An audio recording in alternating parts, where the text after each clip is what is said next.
just returned from the frontline city of Bakhmut, which has been central to much of the fierce fighting over the past months. It's only been a couple hours since the air raid sirens have been turned off. That's a message to the residents of Kyiv that things are under control.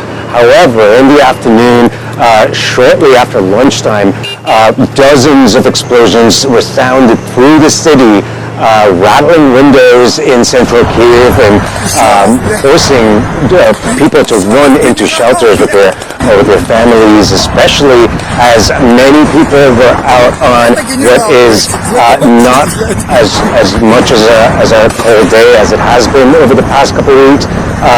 People were out shopping during that time and also just marking the end of the year, which is under normal circumstances would have been a big celebration over here. But Arjan, you're familiar with this particular spot that I'm standing at, and currently looking over central Kyiv, it is just sheer black. It is just sheer darkness.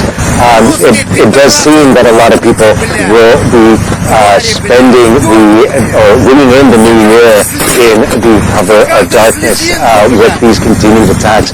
But what the people that we've been speaking to have told me that this was expected. This is something that they do expect from the Russians at this stage of the war. It has been 311 days.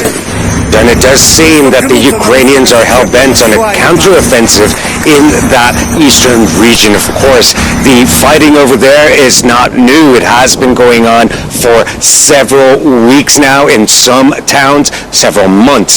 But currently, it does seem that a lot of the hand-to-hand attrition warfare, so to speak, is happening at the town of Bakhmut. This is not a very strategic town for the Russians, but it does seem that the fighting over there has been taking place over a stretch of maybe 5 to 6 kilometers. Now, a little further north in the Luhansk region, you do have constant attacks from both sides. Of course, with the change in the weather, with the more difficult winter or weather conditions, it does also mean that a lot of the fighting is now taking place through the skies, where rockets and missiles are being lobbed at each other. However, the Russians are using Iranian-made drones, but I think it's also worth noting that we have heard some reports of some level of activity